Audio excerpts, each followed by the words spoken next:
நிர்மல்குமார் சொன்னதற்கு முதலமைச்சர் மறுப்பு தெரிவிக்காத வரை அது தாவேக அரசினுடைய கருத்தாகவும் பார்க்கப்படும். இன்னைக்கு யாராவது போய் கார்பெண்டர் நீங்கள் போய் கூப்பிடணும்னா எனக்கு 1 வீக் ஆகுது அப்பாயின்மெண்ட் கிடைக்கும். அவங்களோட தேவை அதிகமாக இருக்குது. ஸோ எல்லா பிளம்பர் இருக்காங்க, பிளம்பரோட தேவை அதிகமாக இருக்குது. ஸோ எல்லாரும் அதை ஒரு ஜாபாகவும் ஒரு ப்ரொஃபஷனாகவும் கன்சிடர் பண்ணுறதில்ல. ரீல்ஸ் எல்லாம் எடுத்து இது பண்ணாதீங்கன்னு முதலமைச்சர் கேபினெட் மீட்டிங்கில் சொன்னதா, கேபினெட் மீட்டிங் ஏறதால அது முடிகிற சமயத்துக்குள்ளேயே அவர் அப்படி வான் பண்ணார்னு ஒரு நியூஸை எல்லாரும் ஒரே மாதிரி பிளான்ட் செய்யப்பட்டது கொண்டு போனாங்க. யார் பிளான் செஞ்சாங்கிறது முக்கியம் இல்லை, ஆனால் அதுக்கப்புறம் தான் ரீல்ஸ் சர்ச்சையில் மிக அதிகமாக சிக்கினாங்கிறது பார்க்குறோம். அவர் முதலமைச்சர் போவது உறுதியாகிவிட்டது. ஆகஸ்ட் 3ஆம் தேதி இந்த மாத இறுதியில் அவர் கிளம்புவார்னு முதல்ல பேட்டி கொடுக்குறார் வினோத் அவர்கள். அடுத்த நாள் ராஜ்பவன் அவர்கள் அது உறுதிப்படுத்தப்படலை அப்படின்னு அவர் பதிவு பண்ணுறாரு. இன்னும் அதை உறுதிப்படுத்தப்படாத தகவல் தான். திரும்ப வினோத் அவர்கள் மேலிடம் முடிவு செய்யுங்கிறாரு. இன்றைக்கி காலையில் அமைச்சர் நிர்மல்குமார் அவர்களை கேட்டால் எதாக இருந்தாலும் முதலமைச்சர் சொல்லுவார், அதுதான் இறுதி முடிவு அப்படிங்கிறாரு. இப்போ முதலமைச்சர் அலுவலகத்துக்கும் வேளாண்மை விவசாயம் சம்மந்தப்பட்ட விஷயத்துக்கு போகிறாரா இல்லையாங்கிறது வேளாண் அமைச்சருக்கே எப்படி கம்யூனிகேஷன் கேப் ஆகும்? நமக்கு உரிமை இருக்குது, அதில் நீங்கள் கொஞ்சம் சமரசம் பண்ணிங்கன்னா அவங்க நம்மகிட்ட வரணும், நம்ம ஏன் அங்கே போகணும்? இப்போ டோனே அவங்க ஏதோ பாவப்பட்டு கொடுக்கலாமாங்கிற மாதிரி பெரிய இடத்துல உட்காந்துருக்க மாதிரியும், நம்ம இறங்கி போய் இதை கொஞ்சம் பார்த்து முடிச்சு கொடுங்க ஏன்னு கேட்குற மாதிரியுமான டோன் இருக்குது. அதை தாண்டி இந்த பிரச்சனை முதலமைச்சராக இல்லை தாவேக அரசாக இல்லை, தமிழ்நாட்டுடைய முதலமைச்சராக நீங்கள் அங்கே போய் எங்களுக்கு உரிமை இருக்குன்னு நீங்கள் கெத்தாக அங்கே உட்கார வச்சு கோர்ட்டு சொன்னதை கொடுக்கணுங்கிற இடத்துக்கு நிற்க வைக்கணுங்கிறது தான் தமிழ்நாட்டினுடைய பார்வையாக இருக்கு.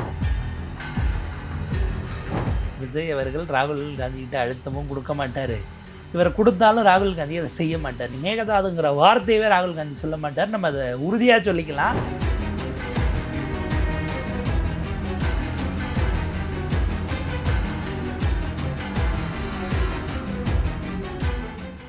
வாவ் தமிழா நேயர்களுக்கு வணக்கம். நம்ம கூட இப்போ பத்திரிகையாளர் புன்னைவளவன் அவர்கள் இருக்காங்க, அவங்க கூட பேசலாம். வணக்கம் சார். வணக்கம் சார். இப்போ அமைச்சர் நிர்மல்குமார் அவர்கள் பேசிய மிகப்பெரிய சர்ச்சையாக மாறி இருக்கு. நீங்கள் வெறும் நீட்டு பொறியியல் மட்டும் இல்லாமல் பிளம்பர் தச்சர் வேலைக்கு கூட டிமாண்ட் இருக்குது, ஸோ நீங்கள் அது கூட பண்ணலாம் அப்படின்னு சொன்னார். ஸோ அது குலக்கல்வி முறை மாதிரி இருக்குன்னு சொல்லி அதுக்கு விமர்சனங்கள் நிறைய வந்துச்சு. ஸோ அதை நீங்கள் எப்படி பார்க்குறீங்க? இல்லை, அடிப்படையில் அமைச்சர் நிர்மல்குமார் அவர்களுடைய ஸ்டேட்மெண்ட்டுங்கிறது கொஞ்சம் சிக்கலுக்குரியது தான்.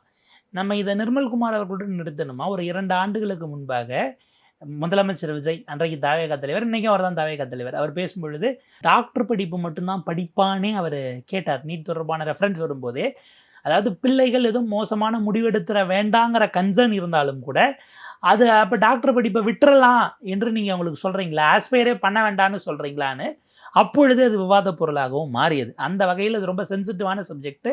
நிர்மல்குமார் இதில் இப்படி பேசினதனுடைய நீட்சியாக அவருடைய பேக்ரவுண்டுங்கிறது, அவருடைய பாஜக, அதுக்கு முன்பாக ஆர்எஸ்எஸ்னுடைய அஃபிலியேஷன்ஸ், இதிலிருந்து அந்த பார்வையும் பார்க்கப்படுகிறது. நீங்கள் இப்போ சமீப நாட்களாக இப்போ நீட் ஆன்டி நீட்டா ஃபேர் நீட்டாங்கிறதுக்கு தாவேக்கா டிபேட்டுக்கே வரலை. உங்களுக்கு அஃபிஷியல் ஸ்போக்ஸ் பர்சன்ஸ் வந்தவங்க யாரும் பெரிதாக விவாதங்களுக்கு பங்கேற்கிறதுக்கே வழி இல்லை. அவங்க யாரும் ஏன் வரலை, ஏன் அனுப்பலைங்கிற கேள்வி இருக்குது. ஆனால் தாவேக்கா ஆதரவு நிலையில் பேசின பலரும் அவங்க பார்த்தீங்கன்னா எலெக்ஷனுக்கு முன்பு வரை பாஜக ஆதரவு நிலைப்பாட்டில் இருந்தவர்களாக இருந்திருப்பார்கள். அவங்க அத்தனை பேரும் நீட்டு இருக்கணும் அப்படின்னு பேசிட்டாங்க. தாவேக்கா ஆதரவாளர்களுடைய நிலைப்பாடாக அது போய் பதியவும் செஞ்சிருச்சு. இப்போ வரைக்கும் தாவேக்கா என்கிற கட்சி நீட் தொடர்பான விஷயங்களில் எதிர்க்கிறோம் என்று சொல்கிறார்களே தவிர கரண்ட் கண்டெம்பரரியில் வாயை திறக்காதது ஒரு சிக்கல். அதனோடு நீட்சியாக இந்த பக்கம் அப்போ நீங்கள் எதுக்கு இவ்வளோ வேலைகள் இருக்கும்போது நீட்டுக்கு போகிறீங்கிறது உங்களுடைய கேள்வியா, இல்லை நீட்டுக்கு எதிரான போராட்டத்தில் இது முன்னெடுப்புன்னு சொல்கிறது உங்களுடைய கேள்வியான்னு இருக்குது. அப்போ நம்ம வேறு விதமாக அதை கேட்கணும் ரிவர்ஸில். அப்படின்னா தமிழ்நாடு அரசு நீங்கள் அதுக்கான ஸ்கில்ஸை கொடுங்க. ஸ்கில்ஸுங்கிறது அதை அவங்க தேர்ந்தெடுக்கணும். நீங்கள் இதுக்கு போக வேண்டாம் இங்கே வாங்கங்கிறதுக்கு பதிலாக ஸ்கில்ஸை கொடுப்பதற்கான விஷயங்களை நீங்கள் ஓப்பன் பண்ணிவிட்டு விருப்பப்படுறவங்க வரணும்னா வேறு.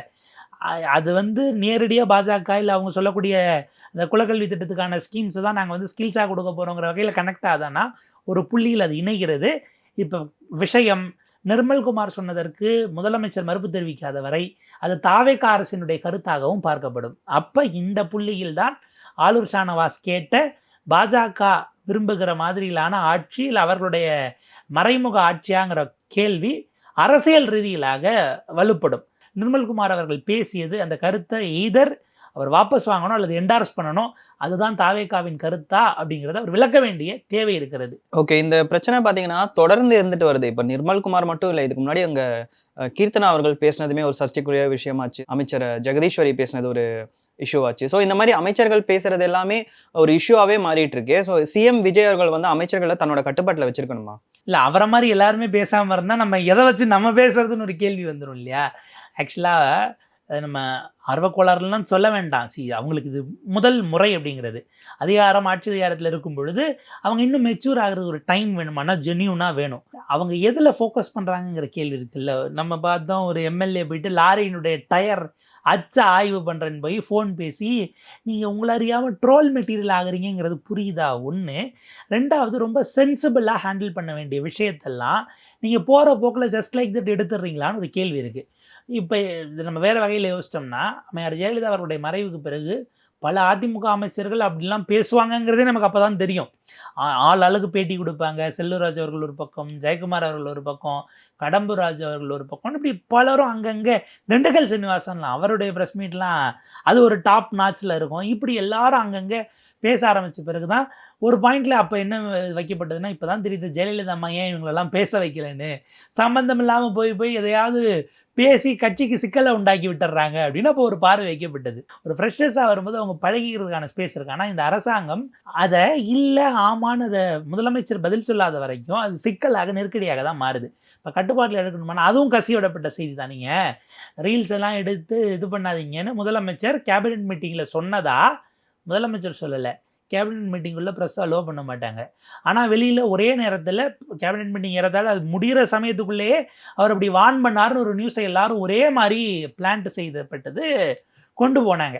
யார் பிளான் செஞ்சாங்கிறது முக்கியம் இல்லை. ஆனால் அதுக்கப்புறம் தான் ரீல் சர்ச்சையில் மிக அதிகமாக சிக்கினாங்கிறது பார்க்குறோம். இப்போ ஒரு எம்எல்ஏ கபில்னு ஒருவர் சோளிங்கரில் அங்கே பத்திரிகையாளர்களை அடித்த சிக்கல் வரைக்கும் போயிருக்கு. அது சண்டை எங்கேருந்து வருதுன்னு பார்த்தா, அவர் செஞ்ச ஏதோ ஒரு விஷயத்த ரீல்ஸாக எடுத்து அங்கே லோக்கலில் ஒருத்தர் போட்டுட்டாருங்கிறது வந்து சண்டை வருது.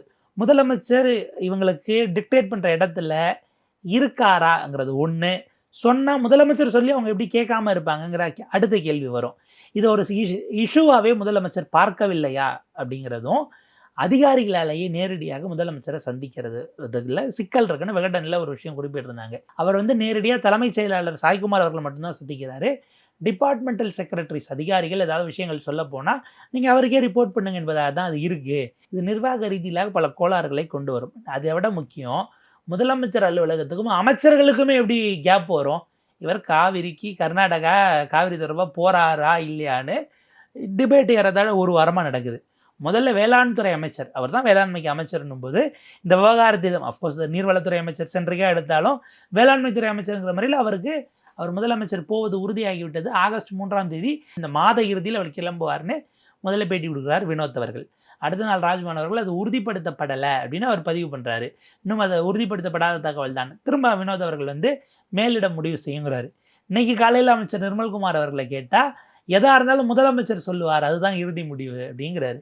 இப்போ முதலமைச்சர் அலுவலகத்துக்கும் வேளாண்மை விவசாயம் சம்மந்தப்பட்ட விஷயத்துக்கு போகிறாரா இல்லையாங்கிறது வேளாண் அமைச்சருக்கே எப்படி கம்யூனிகேஷன் கேப் ஆகும்? அப்போ ஏதோ ஒரு பபிள்குள்ளே முதலமைச்சர் இருக்காரா? அதை உடைச்சிட்டு அமைச்சர்களோடும் அதிகாரிகளோடும் இல்லை பொதுமக்கள் மூலமாக வேறு சோர்சஸ் மூலமாக தகவல்களை திரட்டுறதுல முதலமைச்சருக்கு ஏதாவது தடை இருக்கிறதா? இல்லை அவர் அதை ஏன் பண்ணணுங்கிற டோனில் இருக்காராங்கிற கேள்வி இருக்குது. இது எப்படி பார்த்தாலும் அது உங்களுடைய ஆட்சியை சிறப்பாக செய்யறதுக்கு உதவாது. இப்போ காவிரியோட இஷ்யூ எடுத்துக்கிட்டோம் அப்படின்னா, இப்போ முதலமைச்சர் வந்து கர்நாடகாவுக்கு போறாரு அப்படின்னு சொன்னதுக்கு வந்து எல்லா கட்சி சைட்லேருந்துமே எதிர்ப்பு வந்துச்சு. சிவகுமாருமே வந்து முதலமைச்சர் அவர்கள் வராரு அப்படின்ற மாதிரி சொல்லியிருந்தாரு. ஸோ இன்னைக்கு பார்த்தீங்கன்னா அதோட ஆலோசனை அப்படின்றது நடக்குது. அவர் வந்து போய் பேசுறது நல்ல விஷயம் தானா? இது மூலமா தமிழக மக்களுக்கும் விவசாயிகளுக்கும் ஏதாவது ஒரு நல்ல தீர்ப்பு கிடைக்கும் அப்படின்னு எதிர்பார்க்கலாமா? ஆக்சுவலாக இன்னைக்கு மீட்டிங் கூட்டி உயர்மட்ட அதிகாரிகள், காவல்துறை, உள்துறை அங்கே இருக்கக்கூடிய செயலாளர்கள் இவங்களோடெல்லாம் பேசிட்டு விஜய் அவர்கள் வந்தால் பாதுகாப்பு ஏற்பாடு குறித்து தான் இன்னைக்கு அவர் வர்றது கன்ஃபார்ம் ஆகிடுச்சு 3ஆம் தேதி அப்படின்னு ஏற்பாடு மீட்டிங் முடிச்சிட்ட பிறகு தான் அவங்களுக்கு வந்து ரிப்போர்ட்ஸ் அடிப்படையில் விஜய் அவர்களை இப்போது வர வேண்டாம், சூழல் சரியில்லை, தள்ளி வைக்குமாறு நானே கேட்க போகிறேன்னு டிகே சிவகுமாரே இன்னைக்கு ப்ரெஸ் மீட் கொடுத்துருக்கிறார். காவிரி விவகாரத்தில் இதில் முதல்ல அந்தர்பல்ட்டி அடித்தது, அதில் மிகப்பெரிய தவறு இன்றைக்கு வந்ததுக்கான சமீபத்திய விதையை யார் ஊன்றனானா பாரதிய ஜனதா கட்சியினுடைய அரசாங்கம். அவங்க கொடுத்த கேள்விக்கான பதிலில் இருந்து தான் இப்போ விதை வருது. இதே பிஜேபி 2024 ஒரு விஷயம் செஞ்சுருக்காங்க. அது பெரிய அளவுக்கு பேசு பொருளாக மாறலை.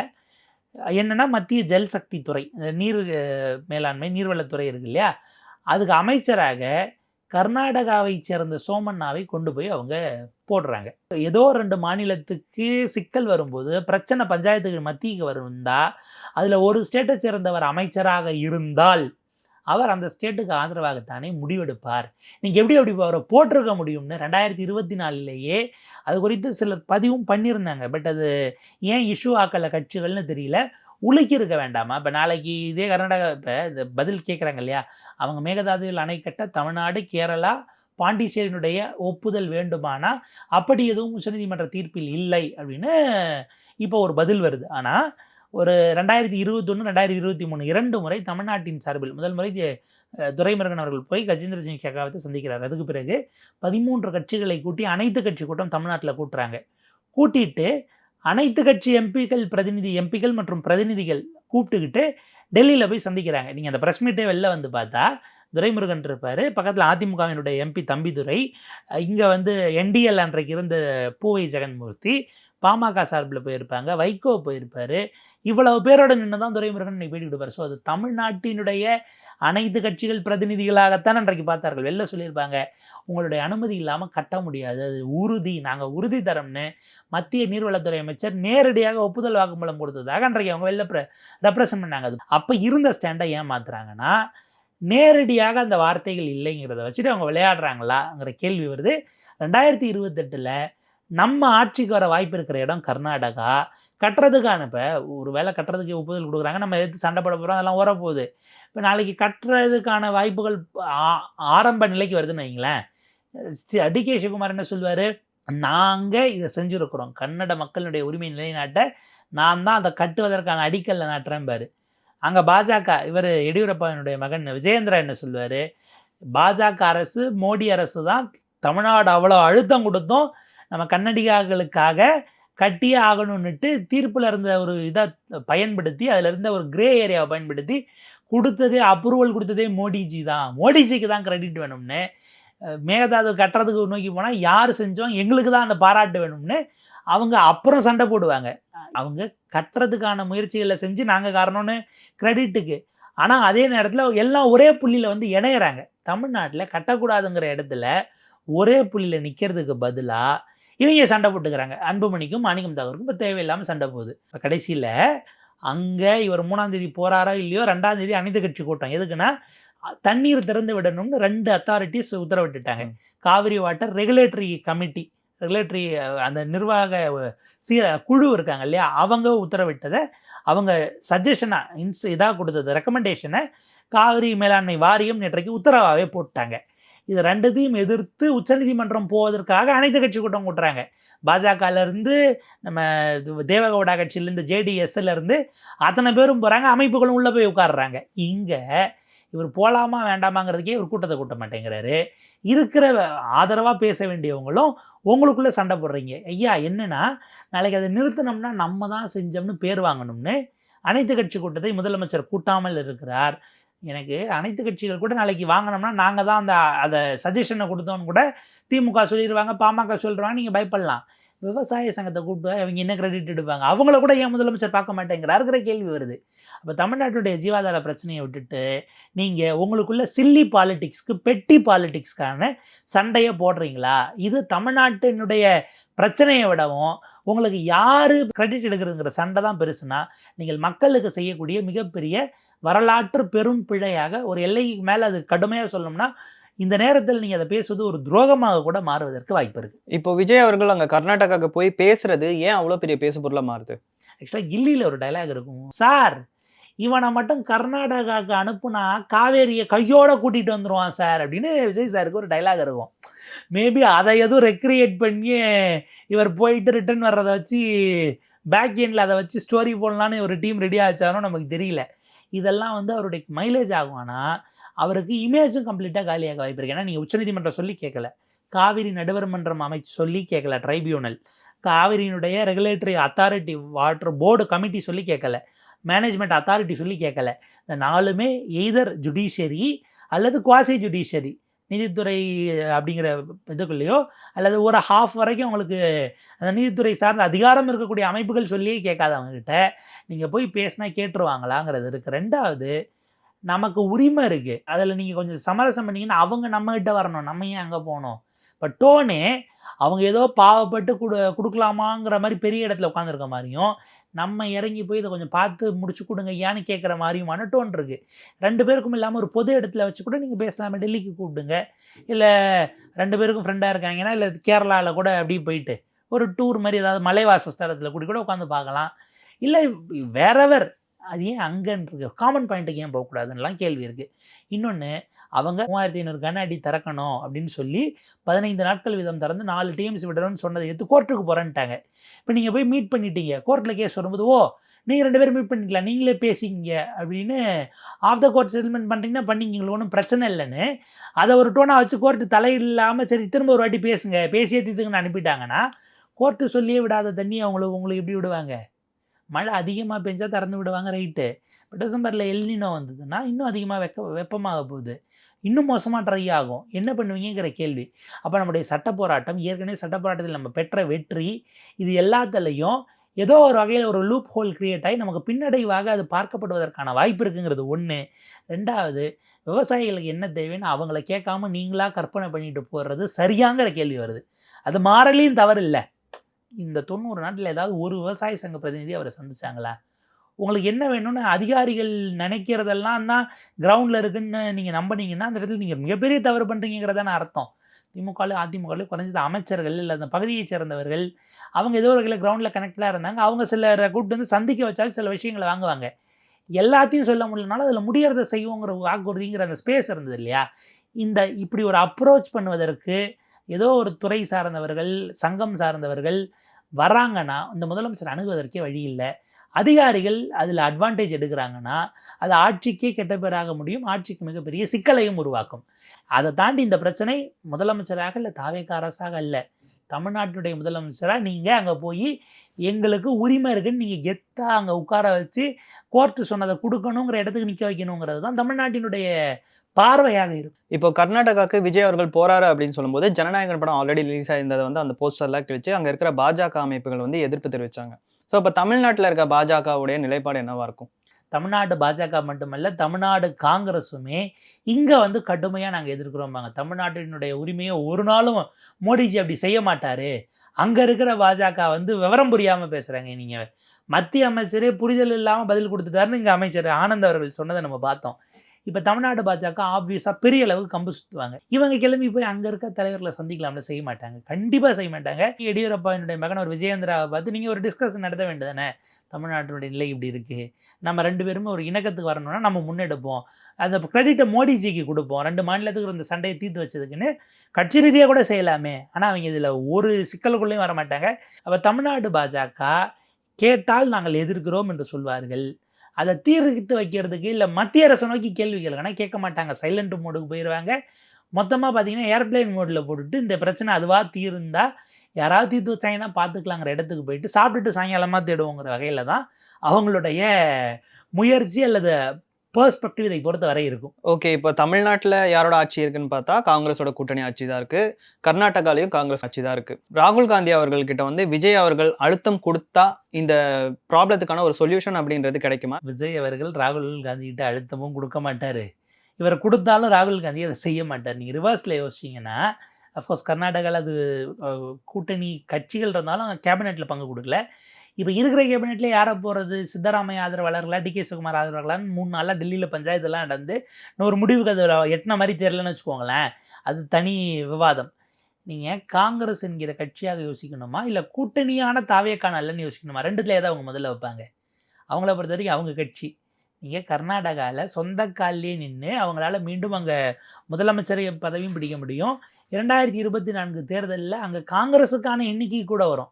நேரடியாக காங்கிரஸ் கை சின்னத்தில் நிற்கிறவங்களே உங்களுக்கு அந்த 27, 28 சீட்டுகளில் அவங்க ஜெயிச்சு வர்றதுக்கான வாய்ப்பு கை சின்னத்துக்கு கணக்கு வரும். இங்கே தாவேக்கா எவ்வளோ கொடுக்குதோ அதில் எவ்வளோ ஜெயிக்கிறோமோங்கிற லாபப்படி பார்த்தாலும் குறைவு. காங்கிரஸ் இதை செய்யணும்னா 74ல் இந்த இது அக்ரிமெண்ட் எக்ஸ்பயர் ஆன போதே டெல்லியில் அன்றைக்கு காங்கிரஸ் தானே இருந்தது. இந்திரா காங்கிரஸுடைய ஸ்டாண்டோ ஸ்தாபன காங்கிரஸுடைய ஸ்டாண்டோ என்னவா இருந்தது? தமிழ்நாடுங்கிற மாநிலம் அதுக்கு 74 எடுத்தீங்கன்னா அதுக்கு 7 வருஷத்துக்கு முன்னாடி தான் நீங்கள் ஆட்சி இழந்துருக்கிறீங்க. திரும்ப எம்எல்ஏல நீங்கள் சீட்டே கொடுக்க வேண்டாம்னு திமுகவோட கூட்டணி வச்சு எம்பிக்கு மட்டும் 10 சீட்டோ 20 சீட்டோ அப்போ வாங்கினாங்க. அது எம்எல்ஏக்கு ஒரு சீட்டு கூட நிற்கல. நீங்கள் 4 வருஷத்துக்கு முன்னாடி ஆட்சி இழந்துருக்கிறீங்க. அடுத்த எலெக்ஷனில் யாருக்கிட்ட தோத்தீங்களோ அவங்கக்கிட்டே கூட்டணி வச்சு எம்எல்ஏல எனக்கு சீட்டே வேண்டாம்னா அந்த கட்சி அதுக்கப்புறம் என்ன ஆகும்னு ஒரு கேள்வி இருக்குல்ல. அப்படித்தான் அவங்க அந்த காங்கிரஸ் 50 ஆண்டுகளாக இந்த வீழ்ச்சிக்கான விதை இந்திரா காந்தி அவர்கள் போட்டேன்னு வச்சுக்கலாம். உங்களுக்கு டெல்லியில் கம்பல்ஷன்றதுனால அது பண்ணாங்க. பட் நம்ம கவனிக்க வேண்டியது அன்னைக்கு 74ல் நீங்கள் டெல்லியில் சர்வ வல்லமையோடு இந்திரா காந்தி இருக்கிறார். இப்படி ஒரு சிக்கல் வருது, தமிழ்நாட்டினுடைய உரிமை பறிபோகும்னு யோசிச்சிருந்தா நீங்கள் அன்றைக்கி ஒரு முடிவு எடுத்துருக்கலாமே. இல்லை கட்சி ரீதியிலாக அன்றைக்கு இருந்த ஸ்தாபன காங்கிரஸ் திரும்ப ஒரு 50 ஆண்டுகள் சைன் பண்ணுங்கன்னு 2 தரப்பை கூப்பிட்டு ஏன் நீங்கள் கையெழுத்து வாங்குறதுக்கு முயற்சி எடுக்கலை? அப்போ காங்கிரஸ் அந்த காலத்துலேருந்தே அப்படியான ப்ளே தான் பண்ணியிருக்கு. நீங்கள் மேகதாதுங்கிற வார்த்தையவே ராகுல் காந்தி சொல்ல மாட்டார். நம்ம அதை உறுதியாக சொல்லிக்கலாம். சிக்கல் என்னென்னா தமிழ்நாட்டில் ஜல்ஜீவனுக்கு நம்ம சைன் பண்ணோம். ஏற்கனவே ஏன் ஜல்ஜீவனுக்கு திமுக சைன் பண்ணலன்னா அவங்க ஒரு 3000 கோடி பெண்டிங் கொடுக்கணும் போன 1.2ல். அதை முதல்ல கொடுங்கன்னு கேட்டோம், கொடுக்கல, நீங்கள் புதுசாக சைன் பண்ணுங்கன்னாங்க. 1.0ல் நீங்கள் காசை கொடுத்தா தான் பண்ணுவோன்னாங்க. ஆட்சி முடிஞ்சு போச்சு, அவங்க போயிட்டாங்க. 2.0 முதலமைச்சர் சைன் பண்ணி விட்டுட்டார். இப்போ என்னென்னா மொத்தம் அது 18,000 கோடி ப்ராஜெக்ட். அவங்களுக்கு 50%, நமக்கு 50%னா 9,000 crore தமிழ்நாடு அரசு இப்போ அந்த திட்டத்துக்காக நம்ம அந்த பணத்தை ரெடி பண்ணணும். ஒன்று, பிஜேபி அவன் 9,000 கோடி இப்போ கொடுக்கணும் இல்லையா? ஏற்கனவே பழசு ஒரு 3,000 கோடி இருக்குது. இந்த 12,000 கோடியில் அவங்க என்ன பண்ணியிருக்காங்க, வெறும் 2,000 கோடி மட்டும் ரிலீஸ் பண்ணிட்டாங்க. அந்த 10,000 கோடி நிலுவை. நீங்கள் ஒரு 9,000 கோடி ரெடி பண்ணணும். இந்த 10,000 கோடி எப்போ கொடுப்பாங்கன்னா, நீங்கள் கை காசை போட்டு யூஸ் பண்ணிடுங்க, நாங்கள் வரும்போது கொடுக்குறோன்னு அவங்க டீலில் விட்டுருவாங்க. ஏன்னா அந்த 3,000 கோடி ஏறத்தாழ 2024லேருந்தே பெண்டிங்கு. 2 வருஷம் பெண்டிங் ஆச்சா? இப்போ நீங்கள் கொடா போட்டு தண்ணி கொடுக்குறதுக்கு அவங்க ஃபண்டு தராங்கன்னு செஞ்சுட்டிங்கன்னு வச்சுக்கோங்களேன். பாதி போட்டுட்டு மீதி பாதி அப்படியே விட்டால் எல்லாரும் உங்கள் மக்கள் உங்களுக்கு ஓட்டு தண்ணி வரலன்னா உங்களை தான் கேட்பாங்க கவர்மெண்ட்டை. அப்போ என்ன பண்ணுவோம், பிஜேபி இதை கொடுக்கும்போது கொடுக்கட்டும், நம்ம கடனை வாங்கி இதை செஞ்சிருவோம், இன்னொரு 10,000 கோடி நீங்கள் ரெடி பண்ணணும். ஒரே ஒரு இதை சைன் பண்ணீங்க. அதில் நிலுவைத் தொகையோடு சேர்த்து ஏறத்தாழ 20,000 கோடி தமிழ்நாடு தலையில் கடனாக போய் ஏறுது. நீங்கள் வாங்கி ஆகணுங்கிற நிர்பந்தம் வருது. ஓகே, இப்போ இந்த மாதிரி பிரச்சனைகள்லாம் இருக்குது. இப்போ ராகுல் காந்தி வந்து தமிழ்நாட்டுக்காக வராரு. ஸோ தமிழ்நாட்டுக்கு வந்து விஜய் அவர்களை வந்து மீட் பண்ண போகிறதில்ல அப்படின்ற மாதிரி ஒரு விஷயங்கள் சொல்கிறாங்க. ஸோ கூட்டணியில் இருக்க ஒரு கட்சி கூட அந்த தலைவரை வந்து மீட் பண்ணதுக்கான காரணம் என்னவா இருக்கும்? ராகுல் காந்தி தமிழ்நாடு வராருங்கிறது கரெக்டு. சனி ஞாயிறு சாரு செக்ரட்டரியேட்டும் போக மாட்டார். அவர் பிரேக்கில் இருக்கிறனால அன்றைக்கி வந்து அப்பாயின்மெண்ட் கிடைக்குமாங்கன்னு ஒரு கேள்வி இருக்குல்ல அப்படின்னு ஒரு பார்வை இருக்குது. முதல்ல சந்திப்பதற்கான வாய்ப்பு இருக்குது. மகாபலிபுரத்தில் அவங்களுடைய புதிதாக தேர்ந்தெடுக்கப்பட்ட நிர்வாகிகள் இப்போ மாவட்ட வாரியாகவே பலரையும் புதுசாக போட்டிருக்காங்க. எப்பயுமே கட்சித் தலைவர் மாறும்போது எல்லா அணிலையும் அவங்களுக்கான ஆட்களை உள்ளே கொண்டு வந்து சேர்க்கறது வழக்கமாக நடக்கிறது தான். அந்த ப்ரொசீஜரில் போட்டிருக்காங்க. அவங்களுக்கான பயிற்சி முகாம் நடக்குது. கடந்த வாரம் கேசி வேணுகோபால் அவங்களுடைய அமைப்பு பொதுச் செயலாளர் வந்திருந்தார், தேசிய அமைப்பு பொதுச் செயலாளர். இப்போ ராகுல் காந்தி அந்த இதில் அட்ரஸ் பண்ண தான் நாளை அவர் வருகிறார் அப்படிங்கிற மாதிரியான விஷயங்கள் ஓடிக்கிட்டு இருக்குது. சந்திக்க மாட்டார் அப்படின்னா அந்த கால் ராகுல் காந்தி எடுத்ததாக இருக்காது, விஜய் அவர்கள் எடுத்ததாக இருக்கும். ஸோ இப்போ விஜய் அவர்கள் பெர்மிஷன் ஒரு அப்பாயின்மெண்ட் கொடுத்தா தான் ராகுல் காந்தியவே மீட் பண்ண முடியும். இன்னைய சூழலில் அப்படித்தான் இருக்கிறது. 2 தரப்பில் யாரோ ஒரு தரப்பு ஒத்துக்கலைன்னா முடியாது அப்படின்னா நீங்கள் ரொம்ப அது பெரிய சிக்கலான பிறகு தான் அவர் டெல்லி செகண்ட் டைம் போகும்போது சோனியா காந்தி அவர்களையும் ராகுல் காந்தி அவர்களையும் சந்தித்தார். விஜய் அவர்கள் காங்கிரஸ் வேறு வழி எண்ணிக்கை இல்லாதனால நான் காங்கிரஸை கூட வச்சுருக்கேன். நம்ம ரொம்ப பெருசாலாம் எல்லாரையும் கூட சேர்த்து கூட்டணி கொடுத்துட்டாருலாம் சொல்ல வேண்டாம். அவருக்கு மட்டும் 125 எம்எல்ஏ இருந்திருந்தா இவங்க அதுக்கப்புறம் கிட்ட போயிருந்தாலும் சேர்த்துருப்பாராங்கிறது சப்ஜெக்டிவ் தான். செஞ்சுருக்கணுங்கிற அவசியம் இல்லாமலே போயிருந்திருக்கும். அப்போ வேறு மாதிரி கூட டீல் பண்ணியிருப்பார். இன்றைக்கு ஆட்சிக்கான தேவை என்பதற்காக தான் காங்கிரஸை கூட வச்சுருக்காரு. தவிர ஒன்றும் இல்லை. ஒரு முதலமைச்சராக கூட அவர் இந்தியா கூட்டணி கட்சிகள் ஒரு தீர்மானம் கொண்டு வராங்கன்னா நான் சப்போர்ட் பண்ணுறேன்னு அவரால் கையெழுத்து போட்டு கொடுக்க முடியும். கடந்த காலத்தில் அப்படி எல்லாம் நடந்திருக்கிறது. கட்சியிலேருந்து ஒரு எம்பியும் இல்லை, ஆனால் ஒரு கட்சி இருக்கும், மாநில கட்சி, அவங்க ஆதரவு தெரிவித்ததெல்லாம் இதே இந்தியா அலையன்ஸுக்குள்ளே நடந்திருக்கு. அப்போல்லாம் வாங்கினப்ப இது ஏன் விஜய் தள்ளி நிற்கிறாங்கிறது அவங்களுக்கும் புரியும். அதனால தான் ஒரு சட்டில் டோனில் ஒரே கூட்டணிக்குள் தாவேகாவும் திமுகவும் பயணிக்கிறதுக்கு வாய்ப்பு இருக்குது. பிஜேபி எதிர்ப்புங்கிற புள்ளியில் அவங்க ஒன்று சேரணும்னு வெவ்வேறு டோனில் வெவ்வேறு காலகட்டத்தில் வேறு வேறு ஆட்கள் மூலமாக காங்கிரஸ் அதை சொல்லிகிட்டே இருக்காங்க. என்னென்னா 29ல் ஒரு வேளை நான் தனியாக ஏற்றுக்கிறேன்னு போயிட்டாருன்னா நம்ம கதை கந்தலாயிரும். அதனால் திமுக கிட்ட நம்ம ஒருவேளை திரும்ப ஒரு பேச்சுவார்த்தை ஆரம்பிக்கலாமாங்கிற டோன்லேயும் காங்கிரஸ் இருக்கிறது. Okay sir, thank you. மிக்க நன்றி.